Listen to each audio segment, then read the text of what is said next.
E aí, pessoal? Eu sou o M. Renato Quintiliano. Essa é a primeira série do canal. E para essa série, eu decidi mostrar algumas partidas que eu considero bastante instrutivas, são partidas muito famosas e algumas das minhas preferidas. Mas eu também considero elas partidas instrutivas e muito importantes para aprender vários conceitos do xadrez. Portanto, eu decidi chamar essa série de Partidas que todo enxadrista deveria conhecer. Na partida de hoje, a gente vai conhecer aqui um dos meus jogadores preferidos, que ainda não tinha aparecido na série, um gênio do xadrez, sem dúvida, um grande filósofo do jogo, e também um dos pais do que nós chamamos de hipermodernismo, a escola hipermoderna de xadrez. Estou falando dele, Richard Hatch. Vocês podem estar pensando aí, o cara do sistema Hatch, da abertura Hatch. Exatamente, esse aí. A gente vai ver uma partida aqui do Hatch contra o Rubinstein, que já apareceu em várias partidas da nossa série. Bom, o Hatch, ele faz parte desse grupo, como eu mencionei, dos jogadores hipermodernos, surgido ali na década de 1920. Ele tá junto no mesmo grupo ali do Ninzovic, que também já apareceu na nossa série, e também de um outro jogador bem conhecido, bom, não tão conhecido quanto os campeões mundiais, mas para quem já leu sobre a história do xadrez, que é o Breyer, tem uma variante da Rui Lopes chamada variante Breyer. Eu me lembre agora, né? Eu posso estar esquecendo de algum, mas esses três jogadores eles ficaram mais conhecidos na época com as ideias da escola hipermoderna de xadrez. A escola hipermoderna ela defendia alguns conceitos que vinham contra, né, na contramão do que o Steinitz, que foi o primeiro campeão mundial oficial, do que o Steinitz tinha definido como algumas regras clássicas e que tinha apoio, né, de jogadores também muito fortes da época, como o próprio Steinitz, o Tarrasch, o Rubinstein, que está aqui contra o Hatch. Então o Steinitz ele tinha definido aquelas bases do xadrez, ele foi o primeiro que definiu, né, aquelas bases estratégicas assim do xadrez posicional mais essenciais, que é domínio do centro, casas fracas, acúmulo de vantagens antes de lançar um ataque. É aquelas primeiras noções posicionais assim que foram colocadas, digamos, de uma forma científica. Foi o Steinitz que deu essa contribuição. O Hatch, o Ninzovic, o Breyer, eles surgem trazendo ideias novas, né, ideias que depois o Ninzovic colocou no meu sistema também, e na época algumas foram tratadas como coisas malucas, assim, né, muito fora da curva.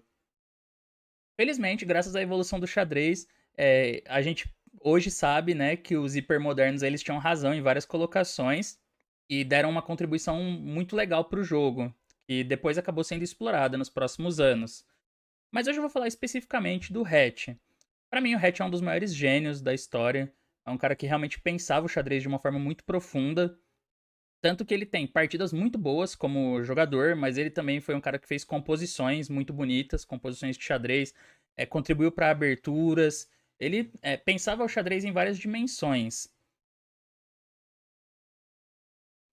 Nessa partida, ele emprega o sistema Hatch, que é o que ficou bem popular aqui, começando com cavalo F3. Nessa época que a gente tá falando começo do século XX, as partidas, elas.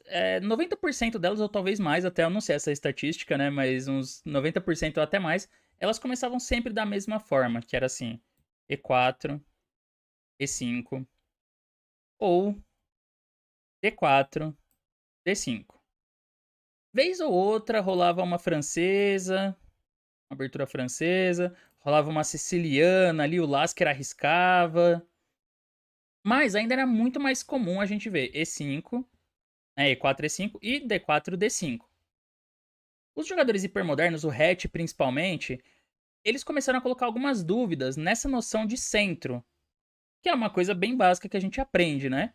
O domínio do centro.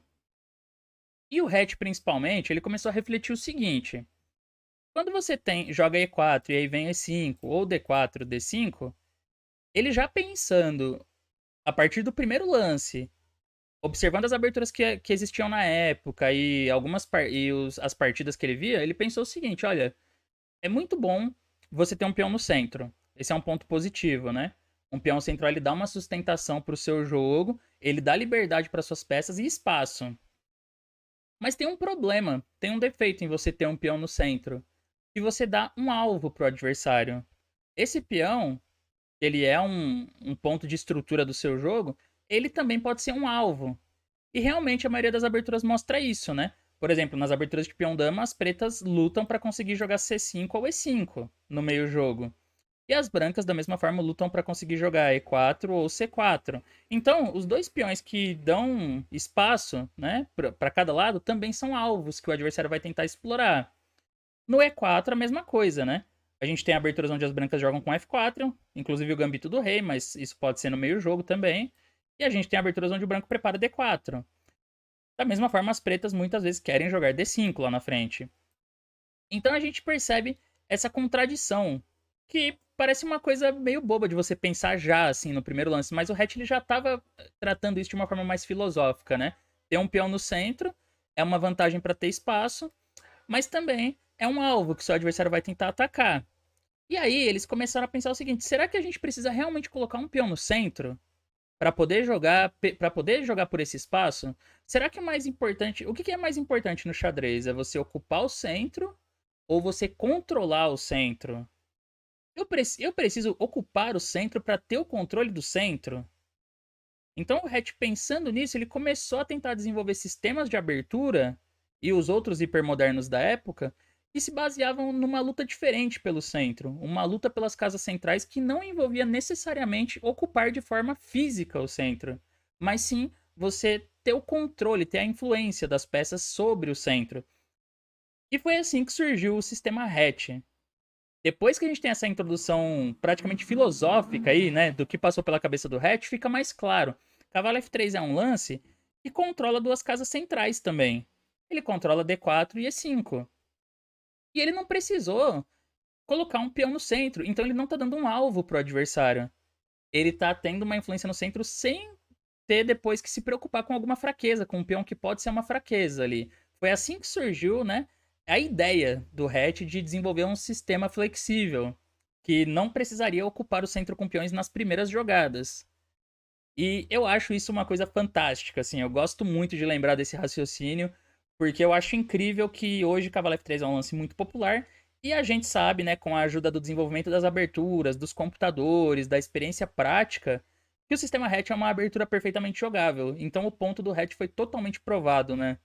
Um jogador muito à frente do seu tempo. A gente tá falando aqui quase 100 anos atrás. Essa partida foi há 98 anos atrás, né? Então vejam como pensava à frente do seu tempo, realmente um verdadeiro gênio. Mas vamos à partida, até porque aqui a gente tá falando de dois estilos relativamente opostos. A gente tá falando do Hatch, o hipermoderno, e o Rubinstein, que na época era um jogador moderno da época, mas ele respeitava muito mais essas bases posicionais clássicas do Steinitz.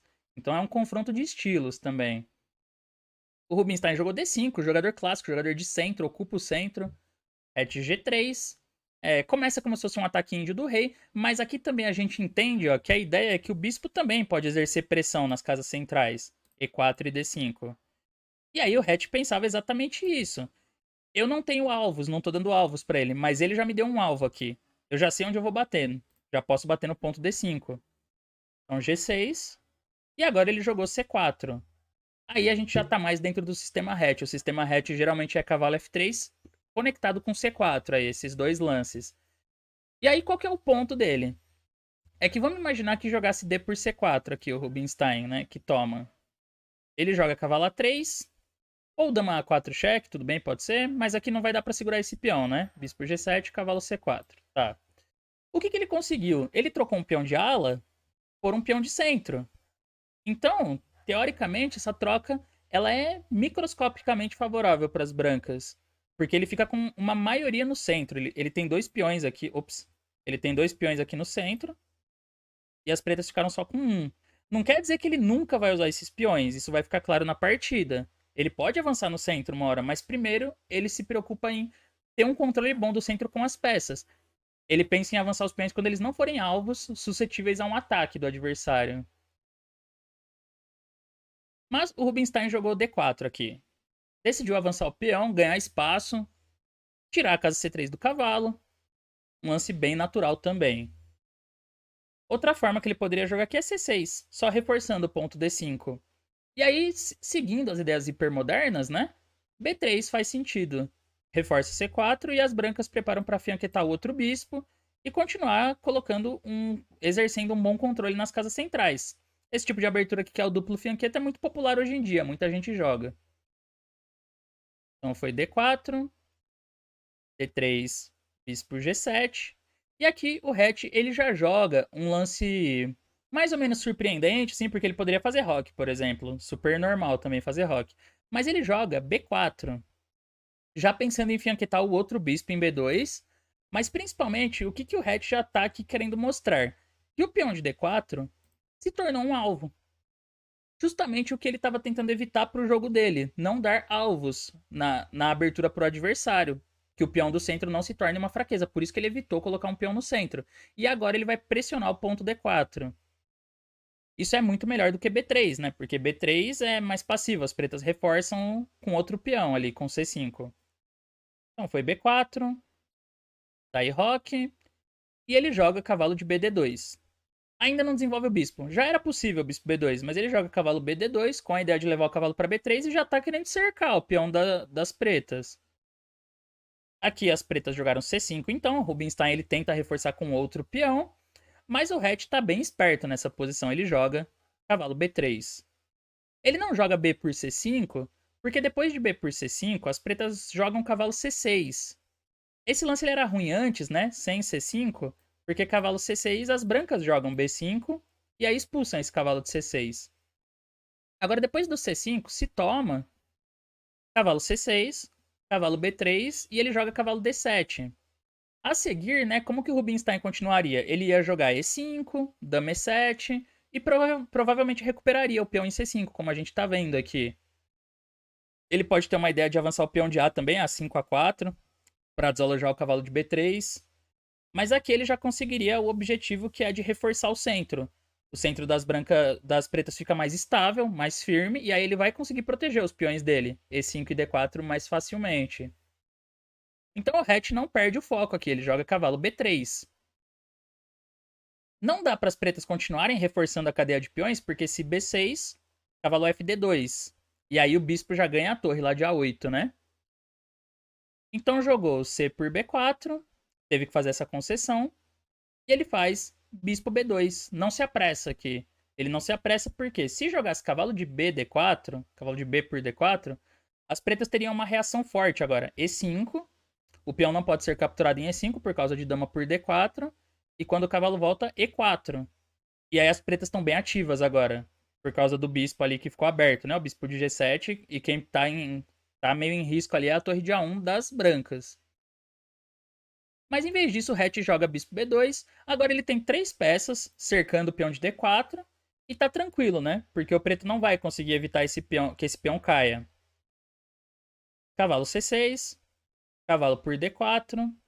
Cavalo por D4. Bispo toma D4.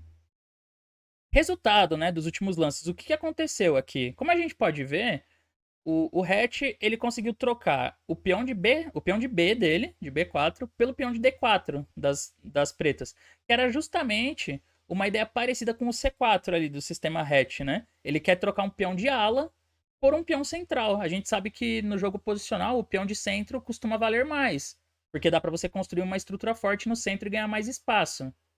Então a gente já pode dizer que aqui a abertura foi boa para as brancas, porque ele ficou com uma estrutura melhor, assim, uma estrutura com mais presença no centro. Quer dizer que quando ele começar a avançar os peões ali, ele vai ganhar mais espaço. O Rubinstein, então, ele tentou aproveitar de uma forma tática a posição para continuar se desenvolvendo e jogou o B6. Quer pôr o bispo em B7, né? Ele está se aproveitando do fato de que nessa posição não dá para tirar o cavalo. Se tirasse o cavalo de F3, tem um ataque descoberto na torre ali, é verdade. Só que também o bispo de D4 tá caindo. Então um lance como cavalo D2 interroga, porque dama por D4, bispo por A8 parece que ganhou uma qualidade, mas as pretas têm cavalo G4 e criam um contra-ataque fortíssimo em F2 e A1 ao mesmo tempo. Aí as pretas já estão ganhas, elas vão acabar recuperando o material, né, e vão manter uma vantagem muito grande. Então o Rubinstein se aproveitou disso para jogar B6 e pôr o bispo de C8 no jogo. Só que nesse momento, o Hatch encontrou um outro lance bem legal que eu gosto bastante.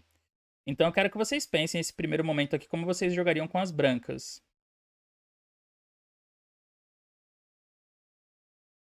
Bem, logicamente tem algumas jogadas que são naturais. Por exemplo, se as brancas não fizerem. Se as brancas fizerem rock, tá ok. É do jogo. O Rubinstein vai pôr o bispo em B7, ameaça tomar em F3, aí a gente volta o bispo aqui e segue o jogo. A posição das brancas ainda me parece um pouco mais agradável. Mas ele jogou aqui A3, um lance que eu achei muito interessante. A princípio parece uma jogada meio esquisita, né? Porque eu falo, pô, ele desdobra os peões adversários, né? Então olha como seguiu a partida. Bispo B7, tem um detalhe tático aí, ameaçou tomar em F3 e depois tomar em D4, então ele volta o bispo. Aí B por A3, torre por A3. E nisso, nesse momento, o Rubinstein jogou dama C7. De primeira, à primeira vista, pode parecer que a jogada do Hatch ela não fez muito sentido, assim. Parece um pouco esquisito você ajudar o adversário a desdobrar os peões, e aí agora tem um passado na ala da dama. Não é? Parece que o lance do Hatch aqui foi meio esquisito. Por que ele jogou A3? Mas nesse momento vem a jogada que eu considero a mais bonita da partida. Então vamos ver se vocês descobrem qual que era a ideia-chave do plano do Hatch, que fica bem claro agora. Jogam as brancas.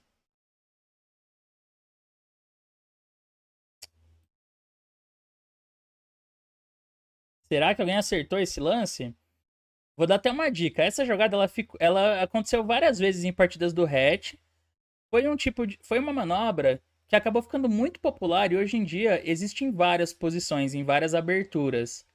Aqui o Hatch fez um dos seus lances mais característicos, mais marcantes. Ele jogou dama A1. Percebam a influência que a dama cria agora na posição. O peão de A7, que é um peão passado, ele está sob pressão. Ele é um ponto de ataque das brancas. Só que o mais legal é que a dama pressiona as duas alas do tabuleiro, né? Ela pressiona a ala da dama pela coluna A e ela pressiona a ala do rei através da diagonal. Aqui a gente consegue ver também, olhando essa posição, a gente consegue entender de novo a lógica, né, do pensamento hipermoderno. Percebam que o Hatch não colocou nenhum peão no centro ainda. O peão mais próximo do centro que ele tem é o de C4. E mesmo assim, ele não deixa de lutar pelas casas centrais. Ele tá controlando as quatro casas do centro ali. A gente fala, né, que é D5, E5, D4 e E4. Mas ele tá fazendo isso com as peças. E a posição dele não tá inferior, ele tá pressionando o adversário. Então, essa manobra de dama 1 mostra bem esse pensamento, né, de como você pode usar suas peças, principalmente as de longo alcance, os bispos, a dama, a torre, para exercer uma influência no centro de uma forma segura, sem ter que necessariamente comprometer a sua estrutura, comprometer os seus peões e aí criar alvos que o adversário vai pressionar na sua posição, criar potenciais fraquezas. Essa era a principal ideia dele, né? Evitar criar fraquezas muito cedo na partida e mesmo assim lutar pelo centro através da influência das peças. O Rubinstein aqui jogou cavalo E8, certamente já um pouco incomodado com a pressão na diagonal, decidiu trocar o bispo de casas pretas do adversário. Então, deu essa simplificada. Toma. E agora o Hatch fez rock. Aqui ainda não dá pra tomar em A7, né? Se torre por A7, torre por A7, dama por A7, torre A8. Então jogou rock. Cavalo E6, o cavalo voltou pro centro. Ainda não dá pra tomar em A7, portanto o Hatch joga aqui torre B1. Ele joga a torre B1. Inclusive, a gente vê aqui a pressão da dama em A1, a torre em A3 e a torre em B1, pressionando bem as colunas A e B. E isso lembra um pouco o Gambito Benko. Quem aí conhece o Gambito Benko vai perceber uma certa semelhança, né? As brancas têm uma pressão muito forte nas colunas A e B. E aí os peões da ala da dama, que muitas vezes são fortes, porque eles podem avançar, aqui eles simplesmente estão levando pressão, né? Eles são. Não dá para utilizar eles de uma forma muito ativa. Então, o Rubinstein jogou bispo C6. Agora a ameaça em A7 já era um pouco mais séria, né? Por exemplo, torre FB8, torre por A7. E daí, se torre por A7, não dá pra prender a dama com torre A8 porque sobra a dama B6. Por isso jogou bispo C6. Mas aí agora que tá, né? Aí a gente pode pensar assim, tá, ele desenvolveu as torres, a dama, conseguiu ali eliminar o peão de D4, trocou o bispo do fianqueto do adversário, mas e agora? Porque agora todas as peças das brancas já estão no jogo. O que vai fazer nessa posição? Os pontos A7 e B6 estão bem defendidos. E aí? Como que continua, né? Agora sim, só agora, quase no lance 20 já, o Hatch faz o primeiro avanço dele no centro. Ele joga D4. Por que agora ele faz essa jogada? Porque agora a posição das brancas está segura. Ele trocou as peças ali necessárias, ele tem todas as peças desenvolvidas, e aí sim ele pode começar a jogar pelo centro. A gente também não pode confundir e achar que a abertura hatch, que essas aberturas modernas, você não vai nunca colocar um peão no centro. Eventualmente você joga assim para ocupar o centro, mas você só vai fazer isso depois de garantir as melhores condições possíveis. Depois de ter enfraquecido a posição do adversário, de ter trocado as peças boas do adversário. É legal entender isso também, né? Que não é que você nunca vai jogar um peão no centro, só que você vai jogar na hora certa. Antes disso, geralmente vai fazer muito lance de peça, vai melhorar as peças. Ou tentar criar fraquezas no campo do adversário, trocar as peças boas dele, essas coisas. Então o Rubinstein aqui jogou bispo e4, né? Pra não levar o garfo. Atacou a torre, essa torre veio pra D1. Tem um detalhe tático, né? Não dá pra jogar dama por C4 por causa de cavalo D2. Dá um ataque duplo aí, vai ganhar o bispo. Então jogou A5. Mas agora o hatch aqui ele segue o avanço dele, D5. E ele já tá preparando, né, um caminho do cavalo ali para chegar em C6 ou B5. Essa é outra jogada que a princípio parece um pouco estranha, porque ele dá a casa C5 pro cavalo. O cavalo das pretas agora ganha um ponto firme em C5. Mas o detalhe importante mesmo é que ele joga cavalo D4. Agora ele troca o próprio bispo de fianqueta, o bispo G2, rei G2. Mas o cavalo das brancas tem também duas casas muito boas ali, C6 e B5. A grande diferença, a gente comparar a posição dos cavalos, ela vai ficar clara daqui a pouco. Porque aqui foi torre F D8, o cavalo entrou lá em C6, já dá pra ver que é uma casa mais ativa, né, do que C5, ele tá mais dentro do campo das pretas, tá incomodando mais. Torre D6, mas agora tem outra jogada forte para as brancas. Então, vamos lá, jogam as brancas aí.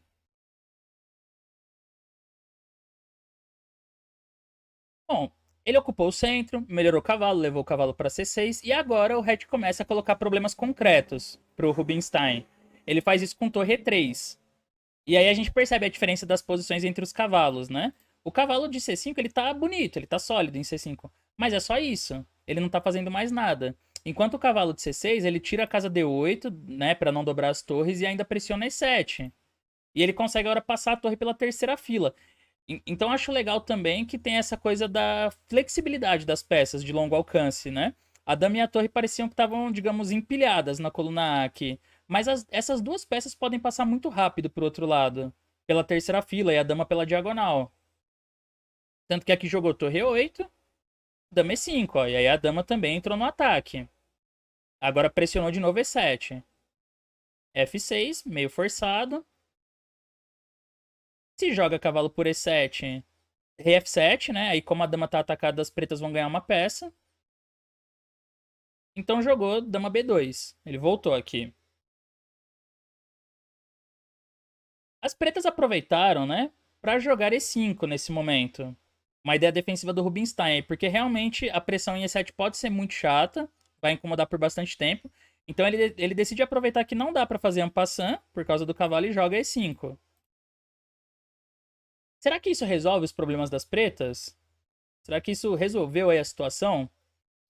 A resposta é não, né? Justamente por causa desse cavalo. Porque além de estar pressionando ali E7 e tirar D8, esse cavalo tira a casa B8. Então ele decide trocar o ponto de pressão agora. Ele joga dama B5 e quer dobrar na coluna B para atacar B6. Então veio ré F7, torre B1, cavalo D7. Teve que voltar, né? O cavalo que estava bonito em C5 não teve jeito, teve que voltar para defender o peão. O hatch aqui jogou F3, torre C8. E agora ele fez torre D3. Esse é um lance muito profundo na partida. É um lance muito importante também. Sem ele, provavelmente as brancas não teriam ganho. Mas o ponto é que as pretas aqui tinham criado uma ideia já de defesa. Que era assim: se jogasse torre E B3, agora as pretas queriam jogar cavalo B8 para desalojar, se livrar do cavalo de C6. Esse era o ponto. Então, se dama B6, cavalo por C6. Aí a vantagem das brancas desapareceu completamente. E a posição vai secar para um empate. Por isso que o Hatch joga torre D3 pensando nessa ideia. Qual que é a ideia dele, né? O ponto é que se ele joga cavalo B8 agora, se o preto joga cavalo B8, ele faz C5. Ele precisava do peão de D5 defendido pra fazer esse lance. Por isso que torre D3 é uma jogada muito sutil e muito forte. Com o ponto D5 defendido, as pretas estão perdidas. Porque se jogar B por C5, cavalo B8, cai ali uma peça. E se ele só tira a torre, torre D7, C por B6. E aí cai a 5 também, cai tudo. Aí as pretas estão totalmente perdidas. Então o Rubinstein percebeu que realmente é que ele não ia conseguir desalojar o cavalo de B8 e que a pressão ia se tornar insuportável logo logo. Que ele tá já quase sem jogada para fazer. Por isso ele tentou ativar um pouco o jogo aqui. E4, F por E4, entregou um peão para ativar o cavalo em E5. Mas aí esse eu diria que é o momento decisivo da partida. Momento chave aí. Como vocês jogariam com as brancas?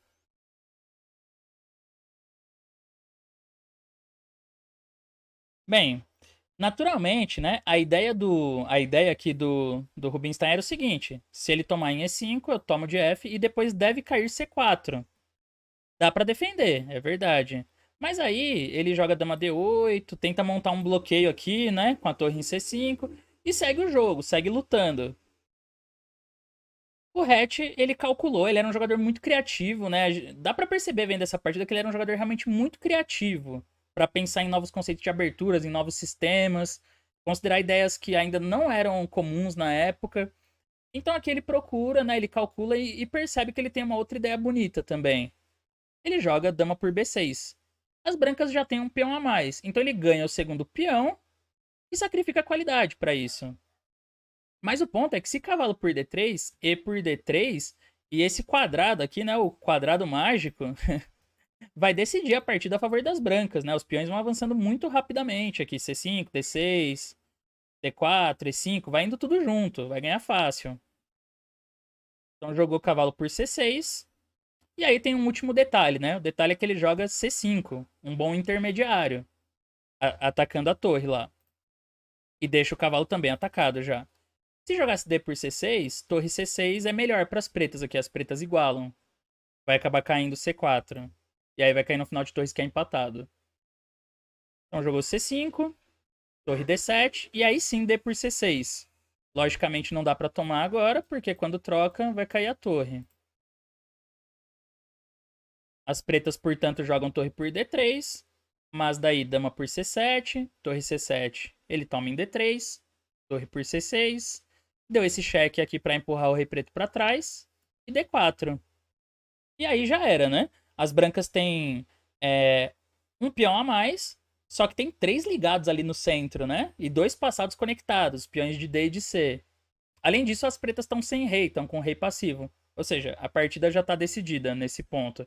E é até curioso se a gente pensar que no começo da abertura, as pretas se apressaram a controlar o centro e o Hatch ele jogou realmente dando o centro ali pro adversário para depois atacar esse centro. Mas no fim, quem tem o domínio dessa região são as brancas, dessa área do tabuleiro. Então o Rubinstein ainda tentando lutar aqui, jogou torre A6 para colocar todas as fichas no peão, mas o Hatch converteu sem dar muita chance, começando com torre B6. O ponto é que, se trocar as torres, o final de reis e peões as brancas ganham. Ele calculou bem, mas não é um cálculo tão difícil. Se joga A4, B7, e aí vai chegar a dama das brancas primeiro, né?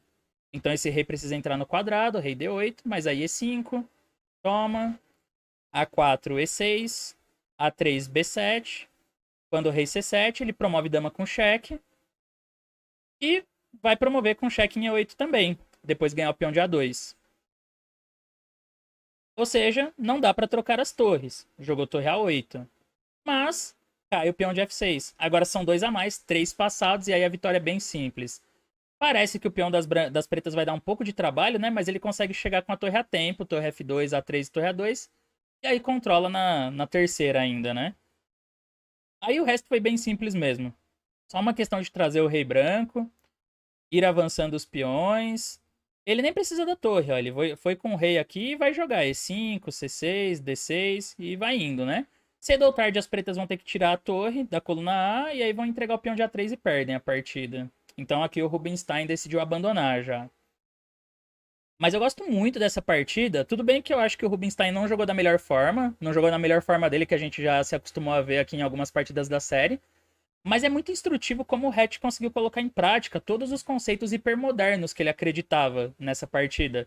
O controle do centro à distância, a ideia de explorar os peões centrais do adversário como potenciais fraquezas, né, como pontos de ataque que poderiam se tornar debilidades, que ele conseguiu fazer isso muito bem na partida. Principalmente por aquele momento ali também, onde ele joga com A3 na abertura.